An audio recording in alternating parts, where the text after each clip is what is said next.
This is Jody Colegrove with Quantum Techniques, and I'm here with our Quantum Techniques team. We've got Steve and JJ, and we wanted to come to you today as Quantum Techniques practitioners and share with you a little bit about what we do and how we can help you get your health. And so I'm going to go ahead and introduce, go ahead, Steve, and introduce yourself. I'm Stephen Daniel. I'm the founder of Quantum Techniques. I've started this 1998. So I've been doing this a long time, but I didn't realize that a huge issue I had with my health was mold from a rental house in grad school that happened when I was 22. I didn't know that until actually I didn't know where that came from until about a year ago, reading Neil Nathan's book, Toxic. So I've had my own journey with mold, as many of my clients have. And our next person coming up is kind of our mold remediation expert. He's our moldy oldie. So JJ, why don't you introduce yourself? Sure, JJ Curren or John, either or. And it's funny, Steve, I wasn't alive in 1998, so I... All right, maybe I was. However, yes, no, of course I was. So JJ Curren, I've been doing quantum techniques for about 7 years now. And my wife introduced it to me. I spent 36 years as a first responder in the Coast Guard. So I've been around the block a few times. And actually, my first healing session with quantum techniques, I was actually a half a world away in Eastern Europe and talked to actually one of the practitioners on the phone. So who knew? Anyway. Well, I think each one of us has had an experience with mold. I used to live in Arizona and didn't have much experience with mold, but I moved to Louisiana and I got educated quite quickly. Steve, you've lived in, like I said, your experience with a moldy house, and then also lived in Hawaii, where there's a high, volume of mold there. And JJ, you living different places around the world, sounds like you've definitely had mold. So because of that, we've all found out how mold impacts our lives and how we can get rid of it in our lives in order to have a good health. So we want to give you some of those tips that we've learned today from each one of us. JJ, why don't you go ahead and start? Sure. So a little bit of background on my experience with mold. Sure, and that's a great point, Jody. I've been around the world, so I've been exposed to probably more mold than I care to deal with. And some of it actually hasn't come up in our scans, but a lot of it, and even food in different countries has different kinds of mold on it. So it's kind of interesting that you brought that up. But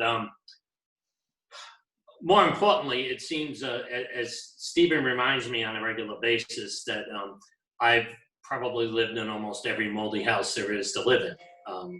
And that's not by design. I guess it's just by the fact that when I get into a place, or when my wife gets into a place and it starts physically bothering us, you got to get to the bottom of it. So I'm going to give you a great example. If you look behind me, you see a cabinet. Now, I just put that cabinet back in the house, and I did the same thing with a sauna about 3 years ago. I redid the whole place, put the sauna back in the house. A month later, there was mold underneath it. We didn't know. I mean, we tested it, and I just couldn't believe. I had to clear that as a curtain. That's kind of one of the things we do, but it's like, are you kidding me? But it actually, to me, it was inconceivable that this construction was just totally taken out. And as you said, right now I live in Florida, but we took out the whole bathroom and redid it. And I actually retiled the floor and then put this infrared sauna in.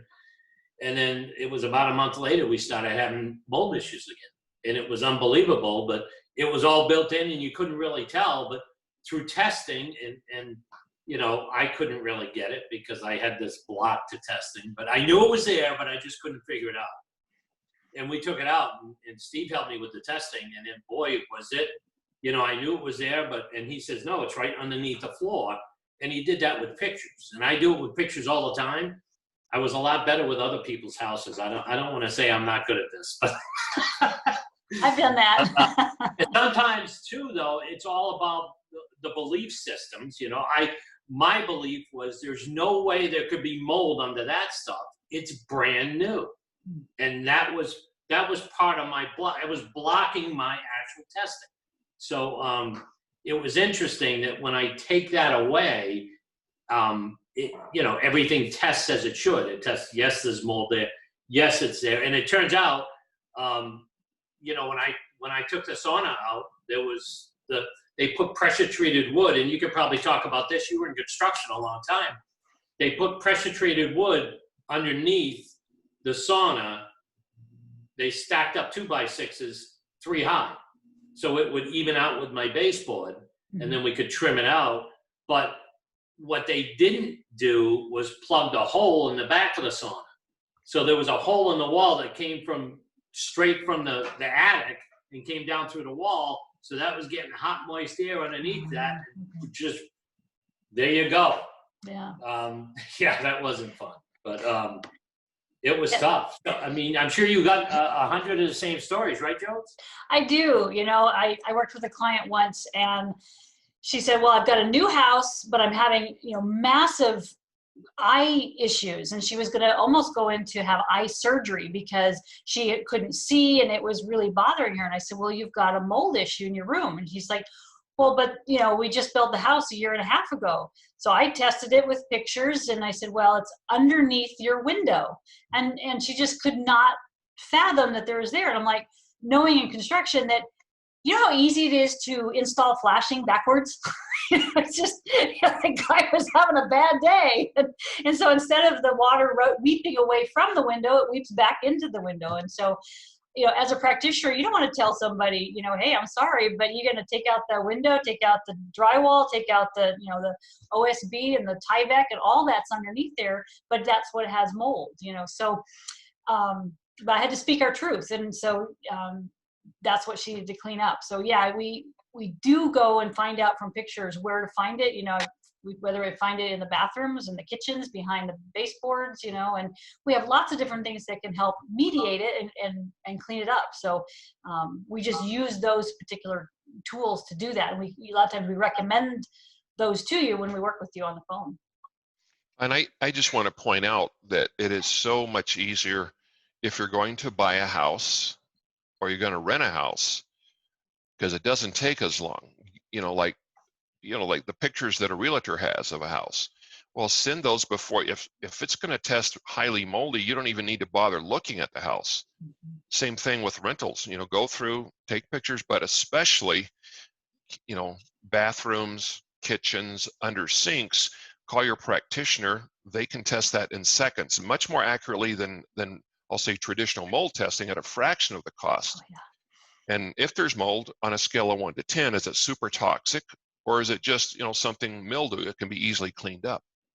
Yeah, I sold a house recently, and they wanted to do a mold test, and I wasn't aware of it, so I asked what it was. And some guy at the university has come up with a test that he can put a sensor through a light switch, because you figure that a light box has holes in the back of it and where the wires go, and so you can put it in there, and if it senses mold in that cavity, then they know it's it had an issue. So he can do that, but a light switches are every 6 feet, so you're not getting every cell that's in a wall. And he charged $350 for doing that, and I'm like, man, I could do this so much quicker and easier, and I know like that, and so right. Yeah, that's funny. I had a guy didn't even remediate or didn't even test. He just went in with a fogger and charged one of my clients, I think it was $1,300 to what he called was remediate the mold. But if you could have seen the pictures, she sent me pictures, and I'm like, they didn't do anything with that mold. It's still there. And she's like, no, the fog took care of it. I'm like, but it didn't, because I'm testing, it's still there, and it's like, you still have to take out the stuff. You can't just expect the fog. It will penetrate things, sure, but it's not going to get rid of 100%. And that's what some people don't understand, but that's what some guys are trying to sell. Yeah. It's insane. So we have different cleaners, you know, that, like I said, that we recommend, and sunlight is a great thing. Getting something out in the sunlight. If it's a piece of furniture, I've had to, you know, like you're mentioning that hutch, you know, I've had to take out and put in the sunlight, you know, to get rid of the mold. So, and I think the thing that I want to everybody to be aware is, you mentioned the book that you had read, Steve, that I'm also reading, and I think JJ, you recommended we all read it, and I really enjoyed it. Toxic by Neil Nathan. The other book that I found really helpful is Toxic by Suzanne Summers, and that really talks about mold. That's an excellent book. Yeah, and I think what is interesting is to know it's more prevalent than we're aware of in our health and how it impacts us. The other thing that we need to be aware of is that if we have internal mold, we're going to react to mold in our environment more. And so not only do we have to clean up our environment outside, but we have to clean up our environment inside. So we have lots of different remedies and herbs that we would recommend, each one of us, to help be able to do that. And sometimes we do have to not eat things that create mold in our body and let that, you know, not be in our digestive system for a while as we're trying to get rid of that mold. Anybody have anything you want to say on that? I wanted to say one other thing about the external. You know, the mold in the houses exploded a few years ago when they came out with antifungal paints. So they started painting houses with antifungal paints, which that means that all the easy to kill molds didn't grow, but all the really sick ones blossomed. So we've had much bigger issues since then. And another thing that I found helpful is an ozone machine. There's a nice one, inexpensive, called a green air machine. You can buy it on eBay. But in Maui, when we had a car with a sunroof that we would loan to guests, and they could not remember to shut the sunroof. And since it always rains, then we'd go out and our car would be wet. And so I would put a dehumidifier in there to dry it out for a day, and you know, you'd collect all the water inside, so you'd see how much water got pulled out, and then I would put an ozone machine in there for 4 to 6 hours. It'd kill the mold, so it never took over. Now, you're not going to kill all the mold in between the walls studs for sure, but with furniture and things like that that might have a mold exposure, you can put them into a room and run an ozone machine. That's also pretty effective. Yeah.